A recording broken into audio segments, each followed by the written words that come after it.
Welcome, we're Nelson and Noelle, and we're really glad you're here somewhere down the road with us. This trip is our honeymoon, a quiet celebration, just the two of us. We're heading back to a place we've been before, and within 24 hours, everything changes.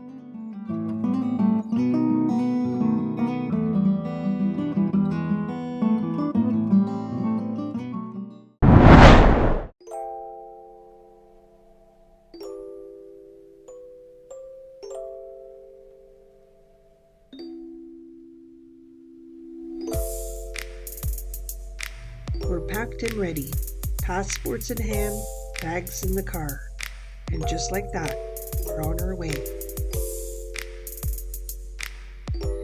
Everything feels exactly as it should.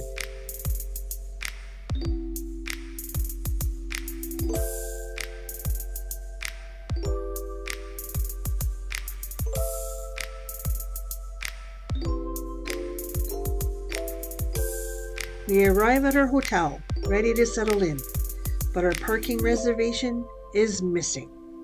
So we park down the street and walk back in the freezing wind.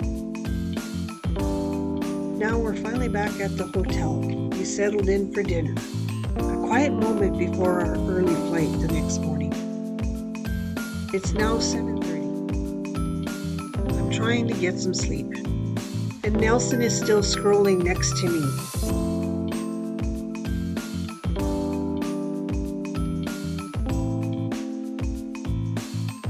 At this point, Nelson isn't settling. Wanting to be sure, he calls Air Transat to confirm what he's seeing. The rep reassured him everything was still on schedule and told him not to believe everything he read on Facebook. The rep calls us back. He received confirmation our resort had closed, but our flight is still scheduled to depart. With all uncertainty and very little sleep, we are still flying out to Cuba. We stopped for coffee, a small moment together before our story shifted again.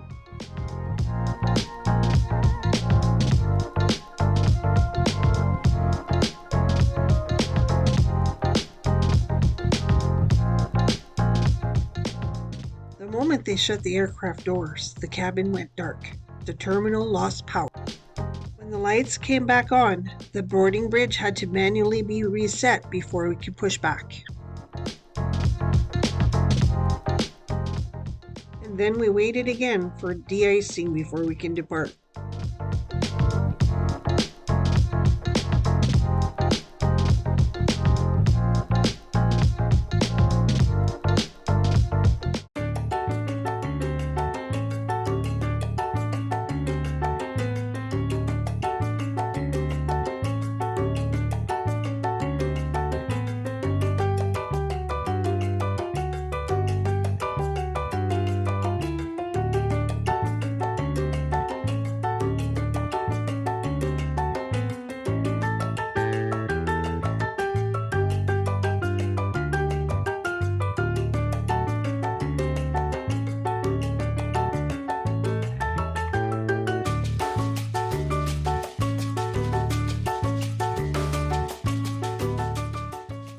Arrived in Cuba, we found our Transat rep to confirm our relocation. The information changed more than once, and after a sleepless night of travel and uncertainty, it was a lot to process. Eventually, we boarded our bus, still unsure where we were headed, but finally we were on our way. We finally arrived at the resort. We were welcomed with a letter explaining the situation. When we reached our room, a few things still needed attention.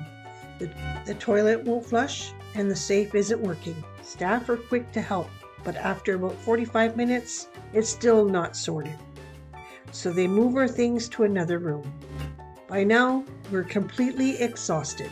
So instead of unpacking, we do the only thing that makes sense to us in this moment. We head straight for the lobby bar. When we arrive, it's almost completely empty. There's only the bartender and one other couple sitting at a table. We order our drinks, then walk over and ask if we can join them. They make room for us and we introduce ourselves. This is where we meet Mike and Don. As we sit there talking, we all start noticing the same thing. The resort feels unusually quiet. No one is around the pool, the lobby is empty, and there's hardly anyone walking through. A few moments later, another couple walks into the lobby bar and joins our table. This is where we meet Norm and Carol. As we keep chatting, we learn something surprising. There are only 78 people at this entire resort, and that's including both guests and staff. Dawn asks if there's any entertainment planned for the evening, but the staff explain that this is a quiet resort and they don't really do shows or nightly entertainment. That's a bit disappointing for all of us because we were expecting something a little bit more lively. So Dawn comes up with a plan. Tomorrow morning we'll meet for breakfast at 9:30. We'll walk the beach over to the next resort and see if that one's a better fit. Then later in the afternoon, we will go to our Air Transat meeting at 2:30. After that, the 6 of us head to dinner together. It turns into a really fun evening. And let's just say the drinks are flowing. With a plan in the morning, we eventually call it a night.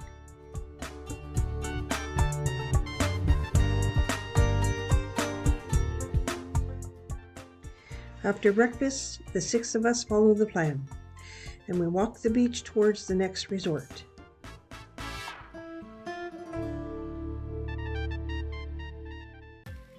Only to find out that this resort has been closed for almost a year.